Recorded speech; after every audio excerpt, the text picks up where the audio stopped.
Saudação a todos, aqui é André Michelin, sejam muito bem-vindos ao nosso espaço de celebração em Candelária. A gente está participando de um projeto de uma plantação de igreja aqui nesse bairro e dentre as várias atividades que a gente tem, a gente também assiste a um grupo de crianças. Então eu gostaria de te convidar, se você entende que o nosso trabalho é sério, você acredita naquilo que o Senhor nos deu para fazer nesse tempo e gostaria de dar um suporte, você pode também cooperar para a manutenção desse projeto, por exemplo, adquirindo uma das nossas canecas. Você tem a opção em cerâmica ou, se preferir, em alumínio. Como é que você faz para adquirir? Você pode nos enviar uma mensagem pelo direct. Nós te informamos todo o procedimento. É isso. God bless. Meus irmãos, graça e paz a todos. É sempre muita alegria estarmos juntos e confesso a vocês que eu estou ainda mais alegre exatamente agora, depois da fala dos nossos dois irmãos, Nani e Queco, do que eu estava exatamente no princípio, quando eu já os saudei antes da gravação. E eu digo por quê. Palavra de fato é essa, sabe? Eu nunca, jamais deixo de me impressionar também, de me surpreender com o modo como o Espírito Santo faz todas as coisas. É surpreendente. Uma coisa é você viver de expectativa e ser frustrado a cada novo dia. Outra coisa é você se entregar, viver com base em santa expectação, nutrir esperança e abrir oportunidades de ser sempre surpreendido. E assim, até exatamente agora, em 26 anos de caminhada consciente, eu jamais me cansei de me surpreender com o Espírito Santo. E nessa manhã aconteceu exatamente isso. Ambas as orações, ambas as palavras me tocaram profundamente, porque nelas eu percebo a direção do Espírito em, de fato, nos orientar para essa hora, para essa manhã. Então, eu quero chamá-los imediatamente para a gente ler o texto sagrado. Vou chamá-los a Mateus. Em Mateus, eu vou concentrar a nossa atenção nos versos 1 e 2 do capítulo 5. Mateus, capítulo 5, versos 1 e 2. Na sequência, nós vamos retomar um texto que a gente já vem se debruçando e examinando há tempos, que é Mateus 16. Entendeu? Então, chegando em Mateus 16, nós vamos ler os versos 20 e 21. Agora, eu vou te dar um contexto, então eu vou começar a leitura exatamente no capítulo 4 de Mateus, e vou começar a partir do versículo 12 e vou chegar até os versos 5, ou perdão, até o capítulo 5, versos 1 e 2. Então vou te dar esse contexto, porque vai facilitar muito a nossa compreensão daquilo que eu tenho no coração para dividir com os irmãos nessa hora. Então é assim, Mateus, capítulo 4, a partir do verso 12, está dito assim: Jesus, porém, ouvindo que João estava preso, voltou para Galiléia. Esse texto aqui é subsequente à tentação de Cristo Jesus. 13. E deixando Nazaré, foi habitar em Cafarnaum, cidade marítima, nos confins de Zebulon e Naftali. Então Jesus montou o seu QG, o seu quartel-general, exatamente na cidade de Cafarnaum, para que se cumprisse o que foi dito pelo profeta Isaías, que diz: a terra de Zebulon e a terra de Naftali, junto ao caminho do mar, além do Jordão, a Galiléia das nações. O povo que estava assentado em trevas viu uma grande luz, e aos que estavam assentados na região e sombra da morte, a luz raiou. Desde então, começou Jesus a pregar e a dizer: arrependei-vos, porque está próximo o reino dos céus.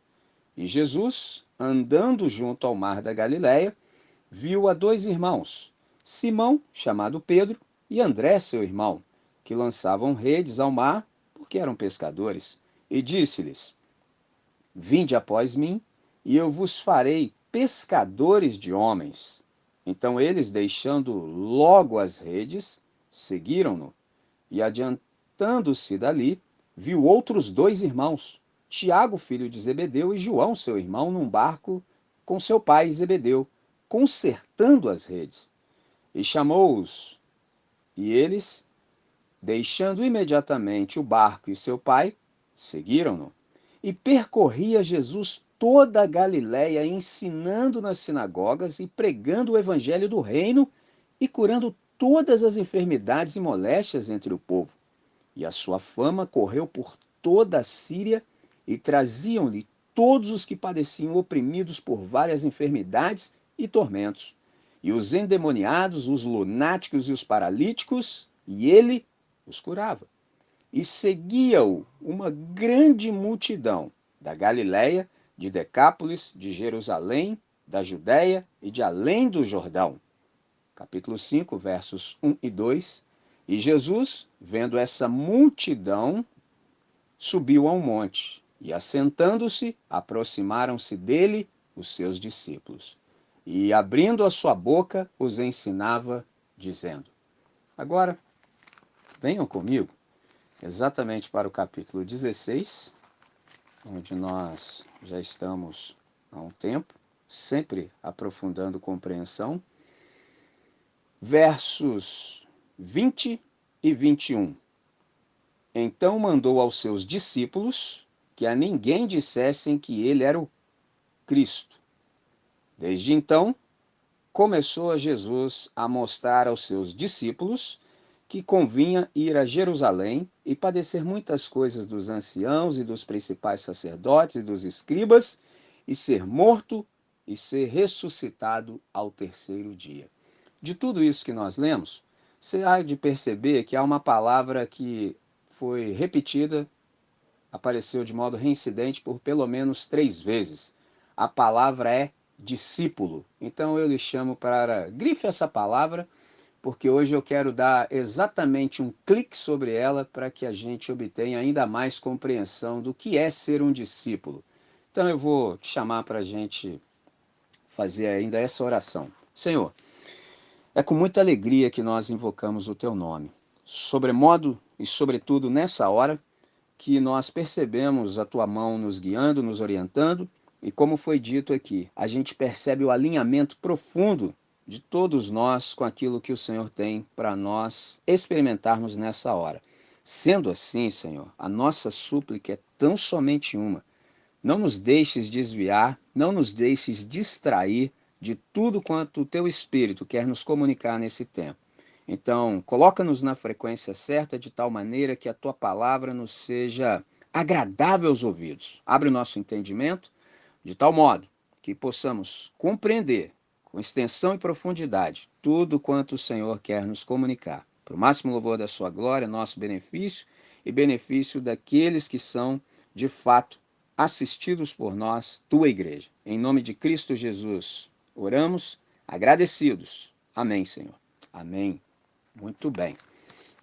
Pergunta que eu tenho no coração e quero, a partir da Escritura, do Evangelho, responder é: o que na verdade significa ser discípulo de Jesus de Nazaré? O que na verdade, o que de fato significa ser discípulo de Jesus de Nazaré? Você percebeu, pelo contexto que eu li no capítulo 4 de Mateus, você percebeu o movimento de Jesus pós-tentação. Eu disse a vocês em outra ocasião que Jesus venceu o diabo tanto no deserto quanto na... Ele venceu no deserto, venceu no dia a dia e venceu na cruz para que nós o derrotássemos todos os dias na história. Ponto. Já de saída, hoje eu já vou pegar pesado para a gente não perder absolutamente nada. Então Jesus venceu o diabo primeiro no reservado, depois o venceu diariamente em todos os embates e depois o expôs publicamente à vergonha na cruz. E ele conferiu a nós possibilidade também de vencer o adversário agora na história. Por isso é que a gente investiu um tempo significativo discernindo qual é a característica distintiva da igreja cujas portas do inferno não prevalecem contra. É um negócio sensacional. Então hoje é o dia da gente compreender quem é o membro da igreja cujas portas do inferno não prevalecem. Então, o que significa de fato ser um discípulo de Jesus de Nazaré? Isso é extremamente importante para nós. E você pode perguntar ainda assim, André, por que é importante? Porque há um outro evangelho na praça. E se há um outro evangelho na praça, esse outro significa exatamente que não é o evangelho. Quando eu uso a palavra outro, eu sempre uso com a compreensão de que outro significa algo essencialmente diferente. Então há muitos evangelhos sendo propostos, sendo proclamados, mas em essência não tem nada que ver com o evangelho genuíno de nosso Senhor e Salvador Jesus Cristo. Aliás, é até necessário fazer uma distinção, porque evangelho não é uma palavra da igreja. Evangelho se referia às notícias do Império Romano, entendeu? Então, cada avanço do Império era comunicado como o Evangelho, as boas notícias do Império. Então, Jesus, ressignificando todas as coisas, ele também tem o seu Evangelho. Por isso que Marcos começa exatamente assim. Princípio do Evangelho de Jesus Cristo, Filho de Deus. Para quem ainda não sabe, Jesus foi morto exatamente por isso. Os discípulos também, porque ousaram dizer que César não era rei coisa nenhuma e que Cristo, na verdade, é que era o rei supremo, o Senhor. Rapaz, isso é muita ousadia falar um negócio desse no coração do Império Romano. Ou seja, trazer novas notícias com essência completamente distinta e diferente. É uma maravilha. Então, em sendo assim, a gente se dá conta de que a necessidade, por exemplo, de se resgatar. Uma palavra cara para nós na nossa comunidade é exatamente essa, resgate.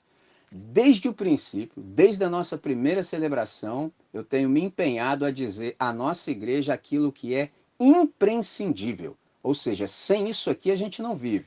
Uma das primeiras coisas que me lembro de dizer foi que, citando nosso irmão de saudosa memória, Robson Cavalcante, um anglicano, ele disse que o futuro da igreja está absolutamente no resgate do passado. Não que sejamos saudosistas, né? Nada disso. Está exatamente em recuperarmos tradições que nunca deveríamos ter aberto mão. Tradição, você sabe, é uma coisa boa. Tradicionalismo é que é uma desgraça. Tradição é a fé viva daqueles que já morreram. Então, eles já se foram, mas continuam falando fortemente conosco.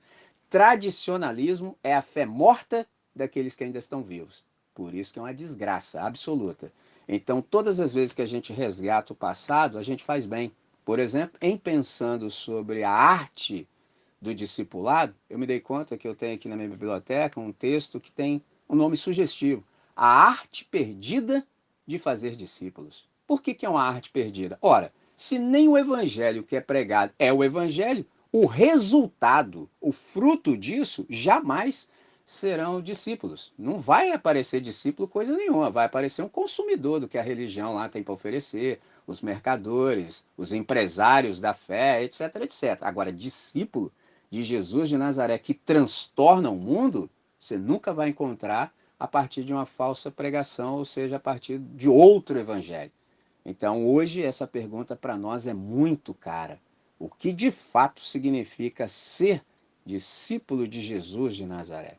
Me lembro do Eugene Peterson, que ele disse acerca da eclésia, quando a gente lê o verso 18 de Mateus 16, a gente percebeu que ali é a primeira vez que Jesus usa a palavra igreja.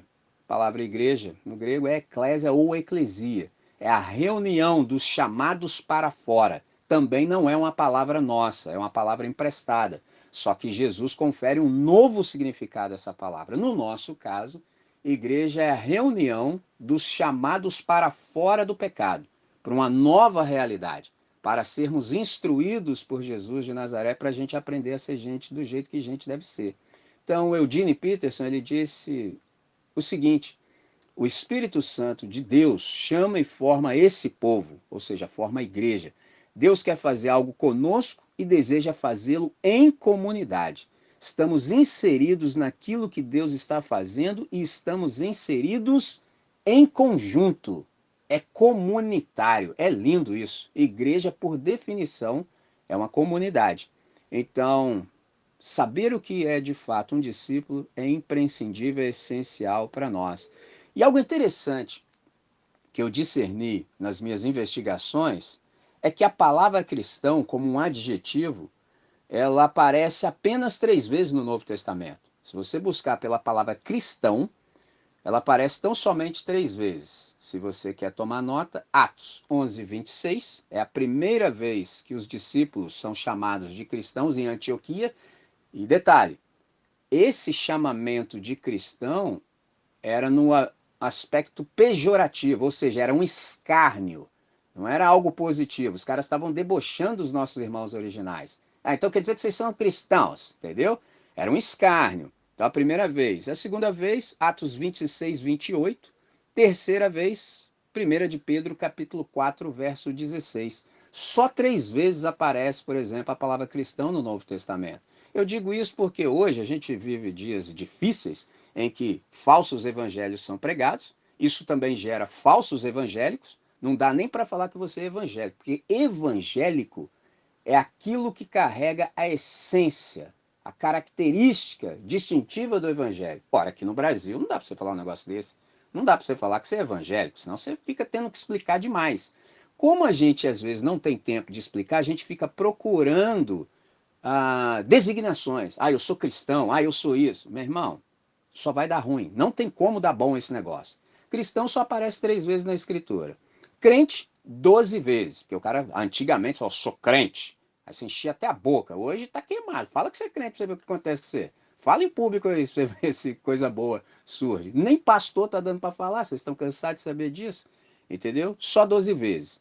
Convertido, nenhuma vez. Que o cara fala, sou convertido, nenhuma vez aparece na Escritura e, sobretudo, no Novo Testamento. Agora, discípulo, 250 vezes no mínimo. Aí você pensa, peraí, calma aí. Cristão, 3 vezes.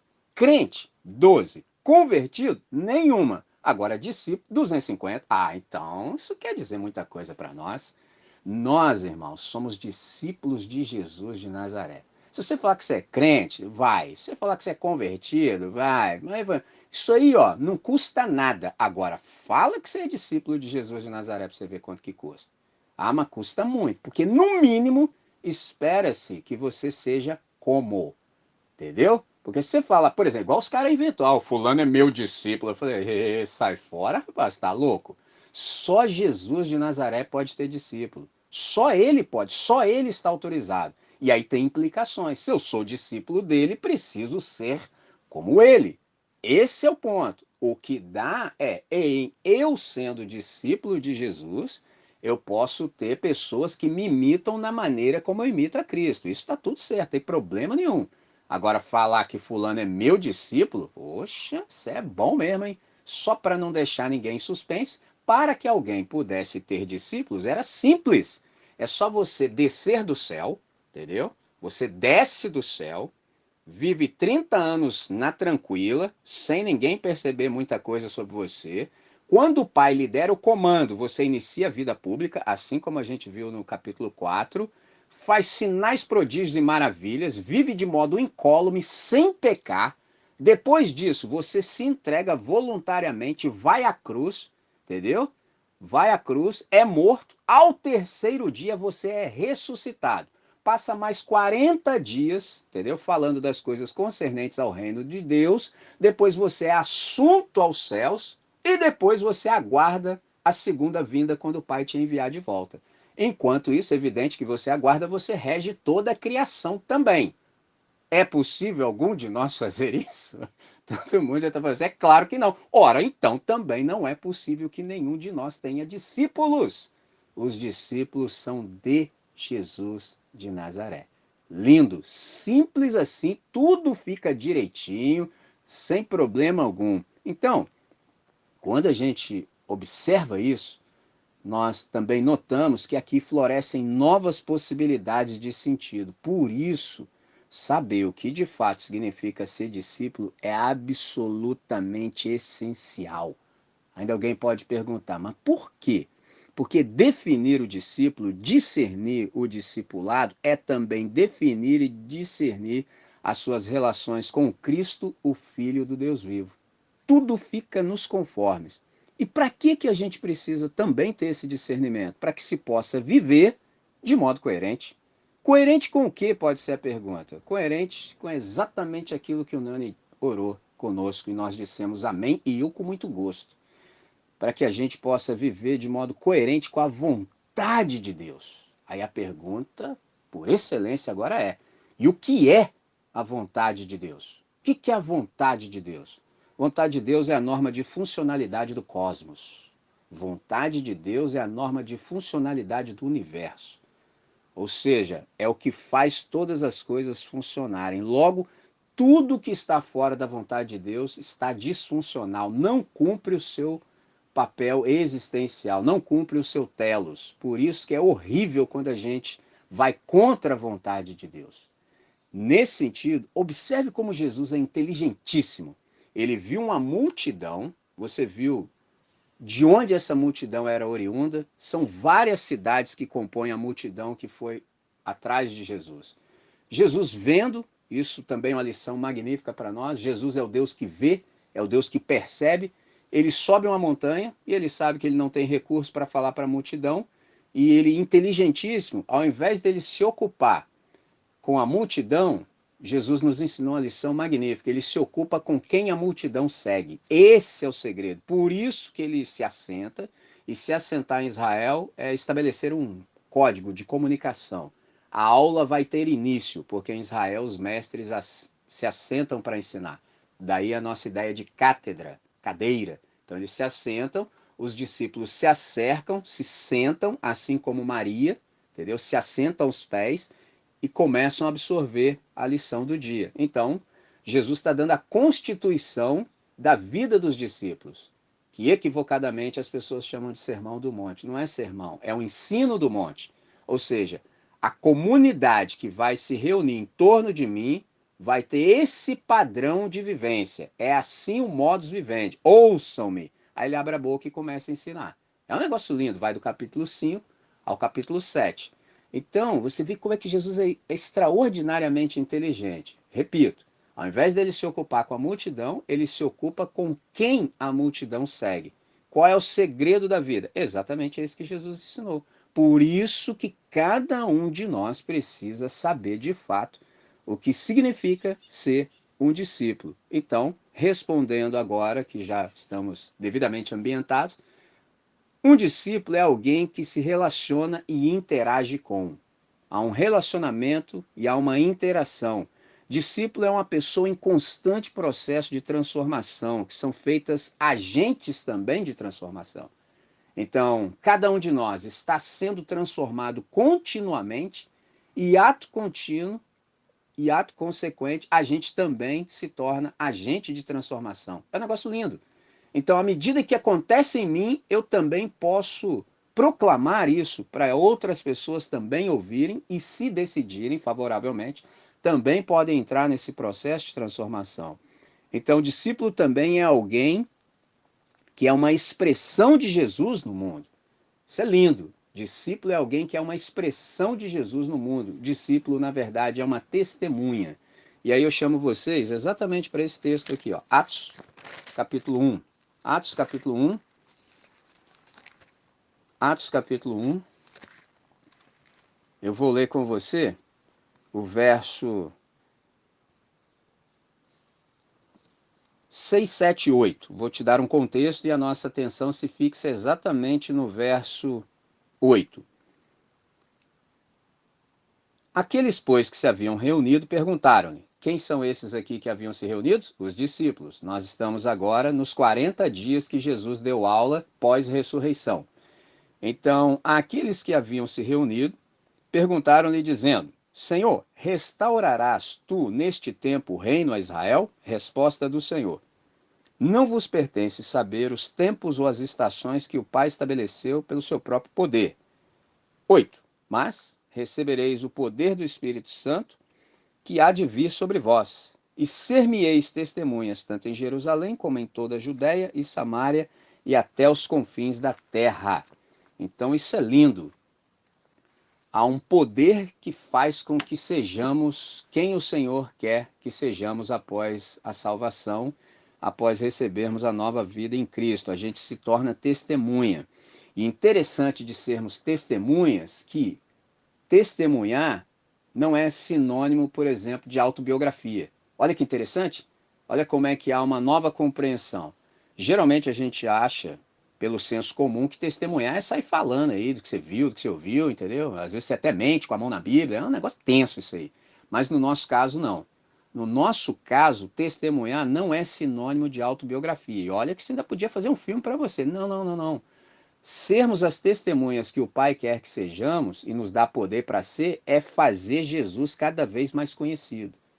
É se encontrar comigo e com você e se encontrar com Jesus de Nazaré. É um negócio formidável. E é lógico, claro, evidente, de saída que você está falando assim, mas não dou conta. Não, ninguém dá. Ninguém dá conta, para que ninguém fique com dúvida. Ninguém dá conta.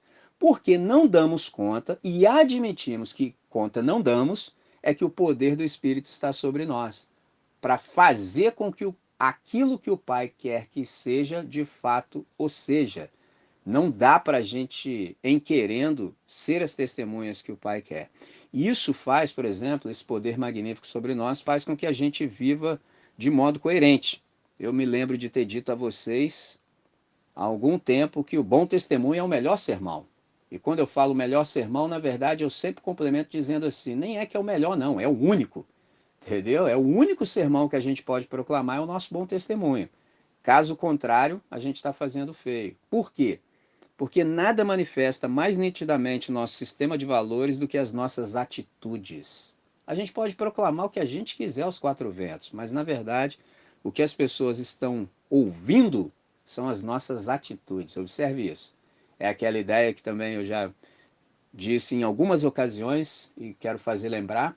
Um filósofo americano chamado Ralph Waldo Emerson, ele disse assim, o que você é fala tão alto que eu não consigo te ouvir. Lindo. Simples assim. Então, ser precede o fazer. Então, se eu não sou, não adianta querer verbalizar. Pode até dar certo para quem ouve, mas já chega lá com ruído. Isso não é bom. Então, de fato, bom exemplo é o sermão por excelência. Então, que o sermão principal da nossa vida seja a nossa boa conduta. Que o sermão principal da nossa vida seja a nossa boa conduta. Então, as testemunhas de Jesus, elas são assim e elas vivem assim. Aí aqui já cabe uma pergunta perscrutadora e confrontadora para cada um de nós. Você vive de acordo com o seu chamado? Aqui a gente só tem duas respostas. Ou fala amém, ou fala a quem. Entendeu? Você vive de acordo com o seu chamado? Você enche a boca em Deus e fala amém. Entendeu? Essa é a resposta que a gente pode dar. Ou então, honestamente, ele fala, não, a quem? E em dizendo a quem, a gente está reconhecendo que a gente ainda não está como deveria. Então, se o chamado é para ser, que cada um de nós seja. Que a gente possa andar e viver a partir dessa compreensão que a gente obteve. Ou seja, que a gente viva de acordo com a nossa vocação. Por que, que há que ser assim? Me lembro do nosso irmão de saudosa memória, um grande evangelista, para a honra do Senhor, Billy Graham. Ele disse o seguinte: nós somos os sermões que a humanidade está lendo. Nós somos os sermões que a humanidade está lendo. Então essa questão de coerência ela é muito cara para nós. É muito cara. Então o discípulo, na verdade, quando ele é honesto, um discípulo verdadeiro, ainda disse o Billy Graham, ele é uma pessoa que pode dar o seu papagaio de estimação para os fofoqueiros da cidade. Pega essa. Entendeu? O cara pode dar o papagaio dele para os fofoqueiros da cidade. Você sabe como é que papagaio é, né, cara? Então aqui a gente teve o cuidado, eu disse a vocês há pouco, poxa, tenham cuidado com a questão do áudio aberto, porque assim, eu nem disse que ia acontecer com você, não, na sua casa. Falei que pode passar alguém na rua falando impropério, aí fica feio. Agora você imagina, entendeu? Quando você vai na casa do cara que é um falso discípulo e todos os negócios esquisitos sendo dito lá, pô, o papagaio do cara sai falando aí pros fofoqueiros. Vai ficar estranho. Então, o discípulo honesto, verdadeiro, não tem essa crise, não tem essa dificuldade, não tem esse temor, esse medo. Entendeu? Então, pensando acerca da nossa nova identidade em Cristo, pergunta é: quem nós somos? Nós somos discípulos, nós somos discípulas. Discípulo, na verdade, quer dizer aquele que aprende. Mas aprende para quê? Para que o discípulo aprende? Para que a gente está matriculado na escola do Espírito Santo? Apenas pelo prazer de aprender? Por exemplo, a nossa comunidade tem essa característica. A gente aqui gosta muito. Entendeu? A gente gosta muito de aprender. Só que a tentação para nós é ficar com a cabeça grande. Entendeu? Ter obesidade intelectual. Entendeu? É um risco que a gente corre. Tem comunidade que os caras são avessos ao conhecimento. Entendeu? Os caras não gostam desse negócio, não. Os caras não querem saber, não. Entendeu? Acha até que estudar demais faz mal. Entendeu? Aqui não é o caso. Então, a gente pode ir para o outro extremo. Ficar com a cabeça enorme e faltar prática correspondente, faltar coerência, ou seja, viver aquém da luz que a gente já obteve. Então a gente não aprende meramente pelo prazer de aprender, muito embora seja extremamente prazeroso aprender. Eu cheguei no momento da minha vida, bendito seja Deus, que eu estudo o que eu gosto e o que eu quero. É um negócio sensacional, porque eu me livrei da escola. A escola estava me atrapalhando a vida, entendeu? Aí eu descobri que se eu passasse de ano eu estava livre. Aí eu resolvi isso o mais rápido possível e hoje, vocês estão vendo aqui atrás e tem por aí tudo, entendeu? Eu gosto é muito. Isso aqui são cérebros fora da cabeça que vivem aqui em casa. Então toda vez que eu quero aprender alguma coisa e resolver minha ignorância, eu consulto os cérebros que estão aqui nesse quarto, entendeu? E eu vou aprendendo cada vez mais. Isso é prazeroso, mas no evangelho há que haver algo mais. Então, a gente responde a pergunta exatamente do jeito que Jesus nos ensinou. Vem comigo. Mateus capítulo 7.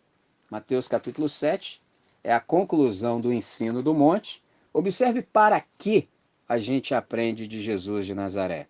A gente aprende exatamente para praticar. Esse é o segredo. E a gente só sabe que aprendeu quando a nossa prática é de fato correspondente e coerente.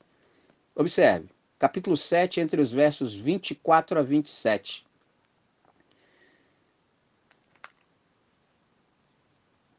Capítulo 7 de Mateus, capítulo 7, entre os versos 24 a 27, que nos dizem assim: todo aquele, pois, que escuta as minhas palavras e as pratica, assemelhá-lo-ei ao homem prudente que edificou a sua casa sobre a rocha. E desceu a chuva, e correram os rios, e assopraram os ventos, e combateram contra aquela casa, e não caiu porque estava edificada sobre a rocha. Isso aqui é a galera da coerência. Todo discípulo está contemplado nessa analogia de Jesus. Agora veja o insensato, aquele que enchendo a cabeça, ficando somente com obesidade intelectual, mas não pratica, olha o destino.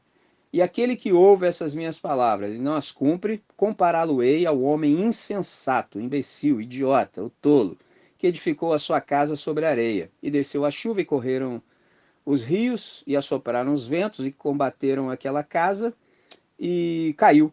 E foi grande a sua queda. Eu penso que esse verso 27 aqui pode ser traduzido na gíria de São Paulo quando diz: ai, mano, a casa caiu. Aí eu acrescento: e contigo dentro.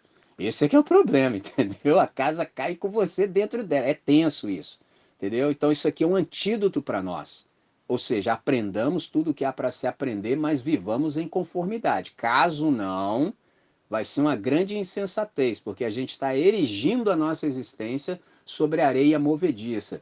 Nani, semana passada, no espaço Reagindo, nos falou muito acerca de termos olhos certos para enxergarmos as circunstâncias. Vocês perceberam que as circunstâncias envolvendo as duas casas eram absolutamente as mesmas? Traduzindo, tanto para o discípulo quanto para o insensato, aconteceu a mesma coisa. Agora, o resultado já não foi o mesmo, por causa da fundamentação. Então, é interessante quando a gente observa isso, para a gente não se perder quando a gente está passando por intempéries, por adversidades. Acontece o mesmo para todos. A grande questão vai ser a sua fundamentação. Onde é que você está alicerçado, meu irmão? Onde é que você está alicerçado, minha irmã? Se você estiver em Cristo Jesus, que é a rocha inamovível, tudo vai ficar bem. O pau vai cantar, o bicho vai pegar, o trevoroso vai tentar, mas a gente vai sair incólume do outro lado sem nenhum vestígio de rachadura nem nada. Agora, se a gente tiver na areia movediça, entendeu? A casa vai estar lá bem erigida, aparentemente, mas não aguenta nenhum revés, entendeu? É só vir o primeiro revés e a chapa esquenta. Para aqueles que são amantes da língua portuguesa, você percebe aí que houve um polissíndeto. Conta quantos ezinhos aparece nesses textos, sempre fazendo as conexões. Isso aí é para nos chamar a atenção, eles não estão aí à toa.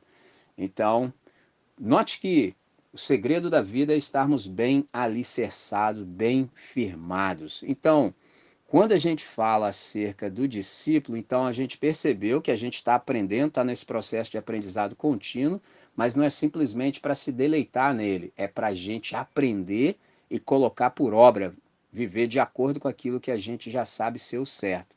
Então, A nossa vida, ela é tão somente para fazer a vontade do Pai. Esse é o deleite da nossa alma, entendeu? Você fala assim, ó, mano, eu só tô aqui no planeta, eu só tô vivo para fazer exatamente aquilo que o Pai quer. Então, em sendo assim, a gente é do time que conhece a Deus por experiência. Esse sobre quem e por quem nós estamos falando. Então, a gente conhece Deus por experiência, esse sobre quem e por quem estamos falando. Observe, sobre quem.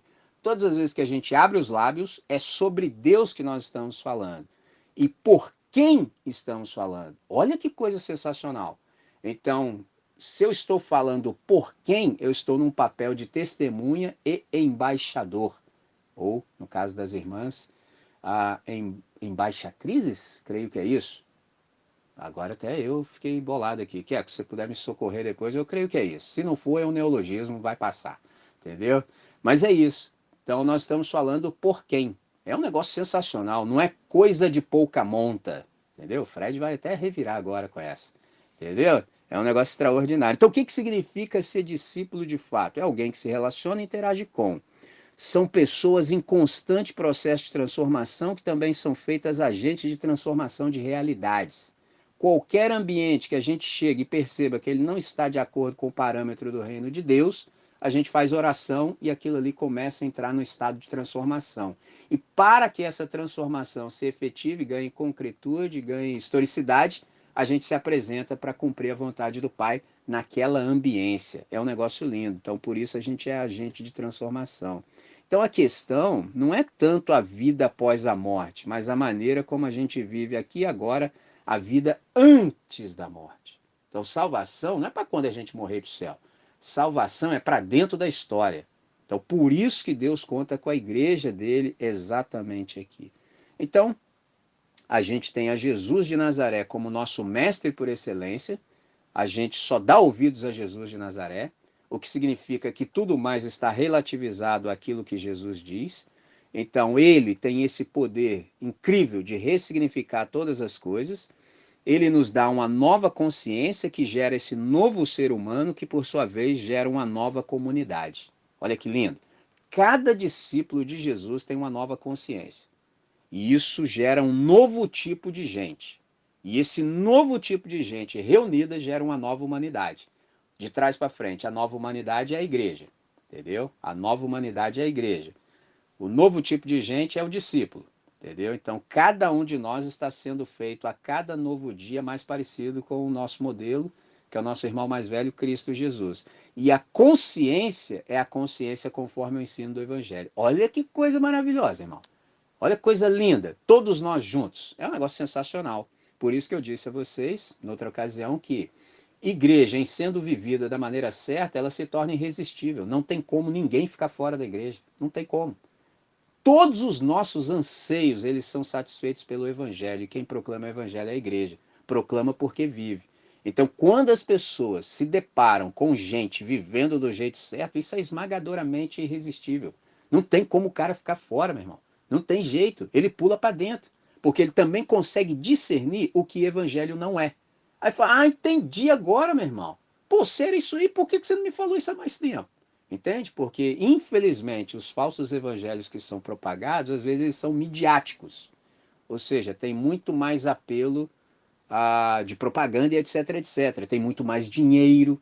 Então isso aparece mais. Em aparecendo mais, também é mais volume de escândalo. Então isso infecta a população. O que eu quero dizer com isso?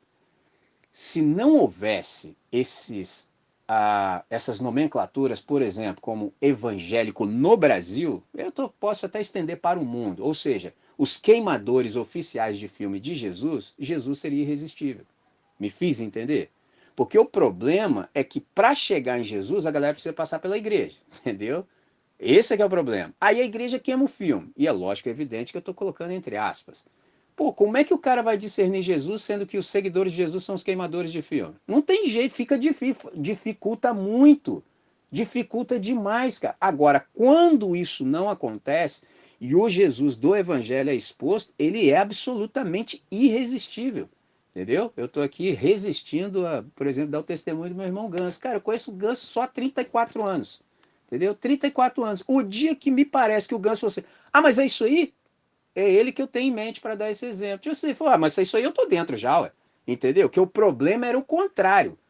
Mano, se é assim, então vou ficar mais aqui resguardado. Mas o dia que ele compreendeu, é isso? Bota meu nome aí que eu tô dentro. Simples assim. Um dia, por exemplo, nós estávamos no aniversário da minha esposa Aline, a gente estava numa casa que o Ganso, juntamente com a Ana Paula, alugaram para passar um tempo de refrigério e tudo nas férias. Isso foi, se a minha memória não me prega a peça, em 2022. 21, no início de 22. E aí houve um momento que eu falei, eu até fiz citação no encontro anterior da pedra de esquina, pedra fundamental, e eu fiz uma breve reflexão sobre isso, era aniversário da Aline, eu falei.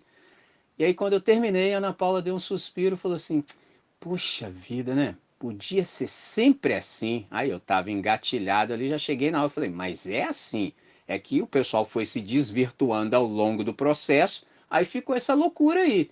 Aí engatei, ela falou assim, não, se fosse assim eu participaria. Aí eu já tava com a bala na agulha, eu falei, então, nós estamos aí plantando uma comunidade que vai ser assim. Aí eu lembro do Ganso, então o dia que começar lá você fala. Eu lembro outras vezes que ele falou, não, tem que carregar tijolo para construir. Eu falei, não, isso aí já vai ficar pronto daqui a pouco. E desde o princípio eles estão lá. Então é simples assim, entendeu? É simples quando a gente vive de acordo com aquilo que o Senhor ensina, com essa nova consciência, sendo as pessoas que Deus quer que a gente seja, reunidos numa comunidade que de fato é a nova humanidade. Então, o que é o discípulo? É essa pessoa que está nesse constante processo de ser transformado. Então, quando a gente se reconhece discípulo, a gente percebe que eu sou discípulo de Jesus. Então, o que ele disser é o que é. Isso que ele diz é a norma de funcionalidade para a minha vida e é isso que eu vou viver. Então, é nele, tão somente nele, que eu tenho todo o meu prazer. E é a ele que eu me submeto e é a ele tão somente que eu obedeço. Porque a minha comida é fazer a sua vontade. Aí, meu irmão, o dia que você chega num lugar desse, ó, já aproveitando o ensejo, a gente sabe o ano que tá, então não tem candidato A, não tem candidato B, isso aí para nós não serve mais não, irmão. Porque o meu negócio agora é Cristo Jesus. É lógico, claro, é evidente que eu só vou dizer isso porque vai ficar gravado. Eu não estou dizendo que a gente não vai ter participação no âmbito político. Não, pelo contrário, devemos. E o que eu estou dizendo é que a gente não tem fidelidade partidária. Observe a palavra que eu usei. Eu não falei nem lealdade, porque lealdade é coisa da máfia, é coisa da Yakuza, entendeu? Nosso negócio é fidelidade. A nossa fidelidade como discípulos de Jesus de Nazaré é tão somente a Cristo.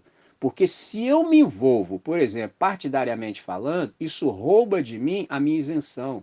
Isso rouba de mim a minha capacidade profética. Ou seja, eu não posso mais apoiar o que está certo, porque eu estou comprometido com uma parcela, então não posso nem reconhecer que a parcela diferente da minha está certa. Observe o que eu estou dizendo. Mas eu também perco a possibilidade de descer a pancada em todo mundo que está errado. Tô lascado, eu escolhi um lado. Agora, se eu fico com o rei do reino, eu tô bonito. Por quê? Porque o reino é retilíneo, ou seja, ele não serpenteia. As posições políticas, elas serpenteiam. Então, de vez em quando, elas batem naquilo que o reino propõe como certo.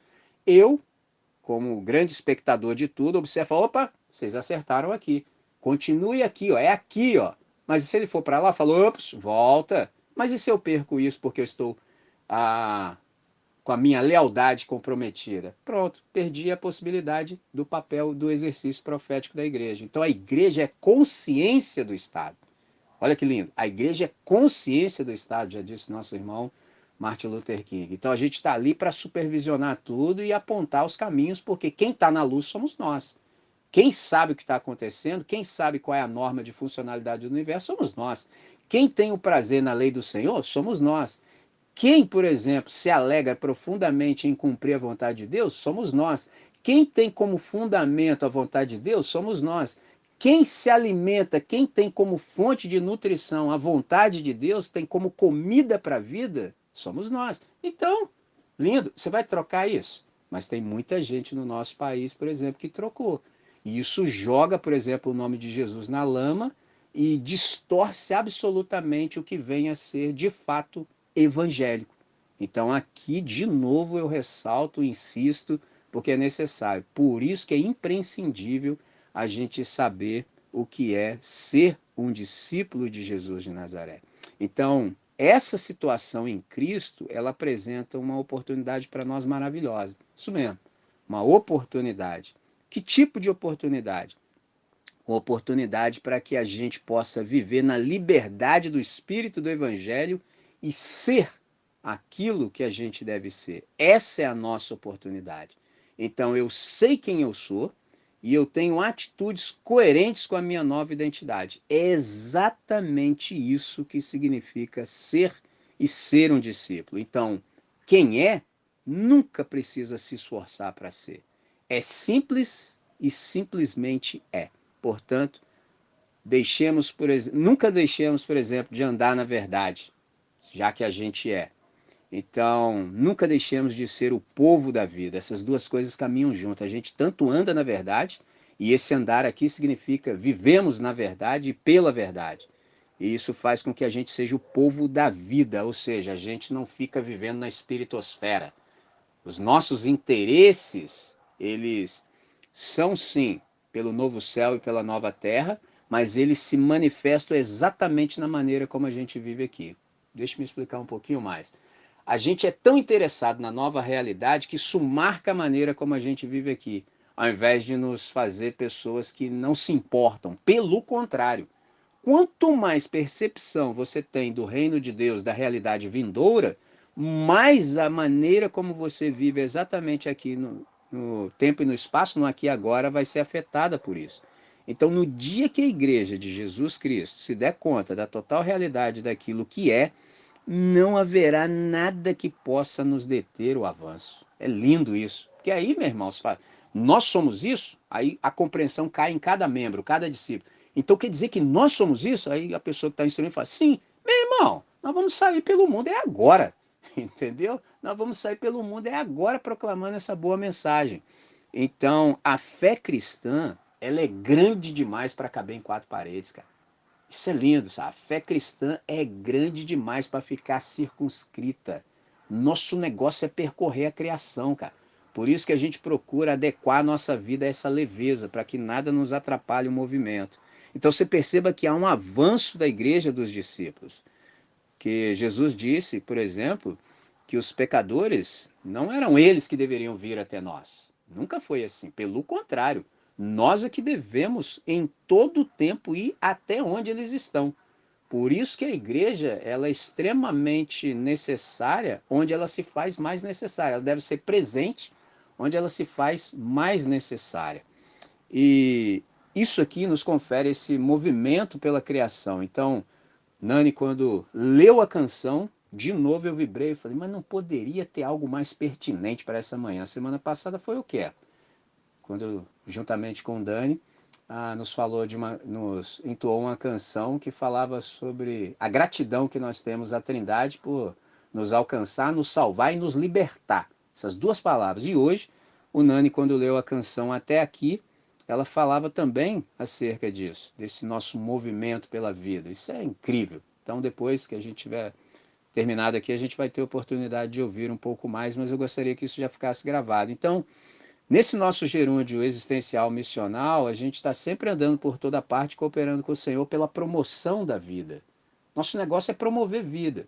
E a gente está circulando pelo planeta exatamente com essa consciência e com essa mentalidade. Isso faz com que a gente, por exemplo, influencie a cultura. Isso faz com que, por exemplo, a nossa ação social ela seja de fato efetiva. E isso nos coloca exatamente onde eu quero nos deixar. Eu vou deixar um pouco mais do que ainda tenho para dizer para o nosso momento de reagindo, porque já vi que o negócio vai longe. Mas por hora eu creio que chegamos num bom lugar. Já discernimos a razão pela qual a gente precisa saber o que na verdade significa ser um discípulo, e eu chego exatamente na hora que eu preciso usar dois Cs, de convocação e de compromisso. Lá no início o Keco falou acerca disso, do compromisso que a gente precisa ter. Por exemplo, então aqui quando essa compreensão nos chega ao coração, a gente nota que há um apelo veemente às consciências. Então há que haver de cada um de nós um engajamento para que a gente viva com vocação. Então uma convocação para que a gente viva com vocação. Então Deus está sempre nos chamando em todo o tempo para a gente desenvolver e estabelecer um compromisso com Ele. Eu me lembro de, nessa semana, ter conversado com os estudantes do colégio e, num dado momento, eu falei com eles acerca do valor de termos um compromisso. Aí eu li no olhar deles que eles estavam assim: professor, traduz para a gente aí, você sempre faz isso, o que é compromisso? Falei: rapaz, compromisso é um negócio extraordinário que ele te livra de ter que ficar tomando decisão toda hora. Você já tem um compromisso estabelecido, então você precisa ficar tomando decisão toda hora. Você falou assim, por exemplo, eu vou correr. Beleza, você vai correr, esse é o compromisso. Ah, mas tá chovendo. Ué, hoje é com chuva, pô. Mas hoje o sol tá estalando. Ué, hoje é com o sol estalando. Hoje tem cachorro na rua, então vou acelerar, entendeu? Você disse que correria. Você não estabeleceu, por exemplo, critérios para sua corrida. Você disse que correria. Então tá tudo resolvido. Meu irmão, vou andar com Deus. Pronto. Entendeu? Vou andar com Deus. Ah, mas os caras estão matando quem anda com Deus. Então nós vamos morrer, ué. É simples assim. É tudo muito bem resolvido. Agora, não tenha compromisso. Todo dia você tem que ficar pensando o que você vai fazer da vida. Ai, mas aí não sei, né? É que. Ah, meu irmão, aí não dá, não. Então, essa convocação é para a gente entrar nesse nível profundo de compromisso, para que a gente possa se engajar e viver de fato com vocação. Então, me lembro dos nossos irmãos, em 1974, um ano antes de eu chegar aqui no planeta, nossos irmãos se reuniram em Lausanne e de lá, fruto da conversa deles, estabeleceram um documento. E numa das partes desse documento há uma frase que eu destaco para agora que diz assim: o documento chama Pacto de Lausanne, você pode pesquisar depois, e há algo pertinente para a nossa conversa que é o seguinte: foi dito assim: Deus tem chamado do mundo um povo para si e enviado o seu povo ao mundo como servos e testemunhas. Olha que lindo. Me lembro de ter dito a vocês no encontro anterior que Deus não cessa de chamar gente para a sua intimidade. Ele não para de fazer isso. Todo o tempo ele está fazendo isso. Então Deus ele chama do mundo um povo para si. Então ele sempre destaca da multidão gente para ele. Sempre vai fazer isso. Entendeu? E uma vez que ele chama esse povo para si, depois ele envia esse mesmo povo ao mundo como servos e testemunhas. Daí aquela ideia que eu disse a vocês da igreja ser a única sociedade de cooperação que existe em prol daqueles que não são membros. Então a gente sai espalhado aí pelo mundo para fazer o bem para gente que ainda, entre aspas, não é da igreja. Entre aspas, porque eles não sabem que são. Entendeu? E aqui eu vou falar pouquinho, porque senão a gente vai ainda um pouquinho mais longe. Mas é assim. Imagina você tratar todas as pessoas como se fossem. Pegou o que eu estou dizendo? Porque uma coisa é a gente sair, entre aspas, para evangelizar com aquela mentalidade colonialista. Então você já começa de cima para baixo, como se todo mundo fosse ignorante, soubesse absolutamente de nada e você está ali sendo detentor de Deus, entendeu? E vai que vai, trucida os caras. Mas e se você tratasse os caras como sendo? Como sendo como? Não, eles é que não sabem que são. Olha que interessante. Então você trata-os como se fossem, até ele descobrir que é mesmo. Entendeu? Porque essa que é a lógica do evangelho. Então você trata o cara como sendo, até que ele perceba, e não é que eu sou? Pronto, está resolvido. Entendeu? Simples assim. Mas um outro dia eu só deixei vocês com grande expectação. No outro momento a gente aprofunda mais essas compreensões. Então nós somos discípulos. Aprendi isso com Huckmacher, que você deve ter conhecido pelo menos pela citação na letra do Palavra Antiga. Huckmacher diz o seguinte: nós somos discípulos quer durmamos ou trabalhemos, qualquer coisa que fizermos, faremos como testemunhas. Então isso aqui, ó, a maioria de nós aqui é professor, então se aplica. Por exemplo, imagina darmos todas as aulas como Cristo daria. É um desafio, entendeu? Porque o negócio é tenso, entendeu? Mas entregue todo o tempo que você leciona a Cristo Jesus. Fala: Senhor, dê a aula juntamente comigo, entendeu? Dê a aula a despeito de mim, como é algo que a gente tem percebido muito aqui nas nossas conversas. Imagina Deus se manifestando. Então, por exemplo, alguns de nós são professores de geografia, outros de história, entendeu? E várias áreas. Tem a Bianca, que eu nem sei que aula que a Bianca dá, entendeu? Um dia eu pedi para ela me explicar, falou, não resolveu muito não. Eu sei que é da área lá das economias, tá? O negócio é tão alto nível que, entendeu? Que o negócio é tenso. Então, imagina Jesus dando a aula da Bianca. Nossa, a gente aprende. Porque o negócio é tenso, entendeu? Ela me explicou as 10 vezes, não peguei não. É alto nível. Então, Jesus pode facilitar o processo de compreensão. Esse é o segredo. Então, nós fazemos tudo o que fazemos como testemunhas, porque a gente é discípulo, quer estejamos acordados ou dormindo, quer trabalhando, em todo o tempo. A gente não deixa isso em stand-by. Tudo que a gente faz, está fazendo em nome de Cristo. Ou seja, fazendo do jeito que Ele exatamente quer. Então, eu encerro aqui e vou deixar ainda mais algo para o nosso próximo encontro. Por hoje, eu creio que já é o suficiente.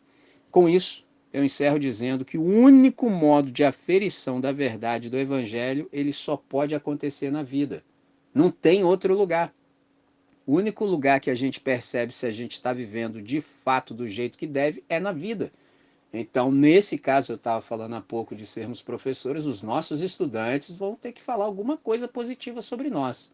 Entendeu? Não sei, a gente não vai meter o versículo bíblico lá no quadro, tem ambientes que nem é possível fazer isso, nem precisa, entendeu? Porque às vezes assim, ainda resta um quê de religiosidade em nós, o cara fica, não, tem, não, lá naquela escola não pode, não, deixa quieto, irmão, tá tranquilo, entendeu? Você está presente. Em você estando presente, o Senhor é contigo, foi a nossa oração. Então a questão é deixá-lo fazer o que deve ser feito, entendeu? A maneira como nós abordamos todas as questões, a maneira como nós tratamos as pessoas à nossa frente, com a dignidade que cada ser requer, isso é lindo. Não é todo mundo que sabe fazer isso. E encerro de fato dizendo, tem gente que você já deve ter visto que certas pessoas para ele não é gente. Então qual é o segredo simples do evangelho? Para nós, todas as pessoas são gente. Ponto. Então nós vamos tratá-la com a dignidade que lhe faz jus. Simples assim, como Jesus faria se estivesse em nosso lugar. Por isso, de fato, é imprescindível que saibamos o que na verdade significa ser um discípulo de Jesus de Nazaré. Então, ser um discípulo é ter essa consciência de que Deus quer fazer o que deve ser feito em nós, a partir de nós e também, às vezes, a despeito de nós.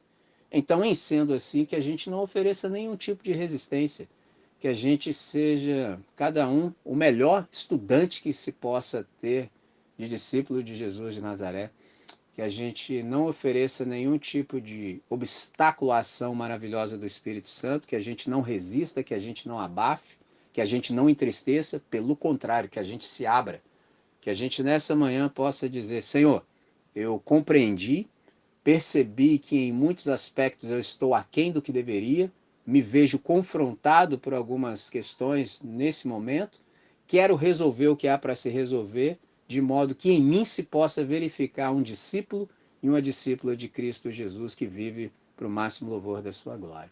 Em sendo assim, chamo vocês a uma palavra de oração. Pai nosso, nós queremos te bendizer nessa hora. Maravilhoso podermos nos reunir aqui, maravilhoso termos os recursos e reconhecemos que isso é bondade do Senhor. Nós reconhecemos também, diante de tudo que podemos ouvir, diante dessa riqueza da tua palavra que nos foi dada nessa hora, que a gente precisa resolver algumas questões. Então, primeiramente, Senhor, diante daquilo que foi confrontação para cada um de nós, a gente te pede perdão. A gente honestamente reconhece que, em alguns aspectos, nós ainda não somos como deveríamos. Mas a gente também te agradece profundamente por estarmos em transformação contínua para sermos aquilo que em ti podemos ser. Nós reconhecemos que ainda não somos como deveríamos, mas te damos graças porque já não somos mais como éramos. Então, nessa hora, Pai, essa é a oração do nosso coração. Nós suplicamos que essa consciência possa encontrar solo fértil em cada um de nós. Que a cada novo dia, que esse olhar consciente possa encontrar espaço, de modo que enxergando a realidade a partir da nova ótica de Cristo Jesus como discípulos, a gente também saiba como bem se haver em toda e qualquer ocasião. Que nenhuma circunstância venha demover de nós a compreensão e a consciência de quem somos. Pelo contrário, que se encontrarmos à frente uma situação, uma circunstância desfavorável, que a gente saiba passar por ela com base na nova identidade. E uma vez que isso aconteça, Senhor, dá-nos também percepção, dá-nos sensibilidade, para que a gente possa observar o entorno.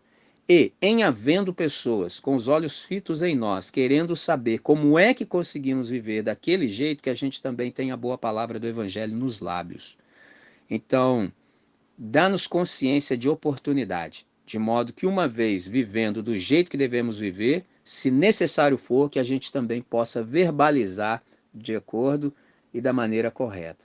Nessa manhã, Deus, a gente te agradece profundamente por todas as pessoas que cooperaram conosco para que a gente desfrutasse desse momento. A gente te agradece pelas palavras que o Senhor nos tem dado, palavras que nos enchem o coração de encorajamento, porque discernimos que estamos alinhados com a tua vontade, com o teu querer, com a direção que o Senhor tem estabelecido.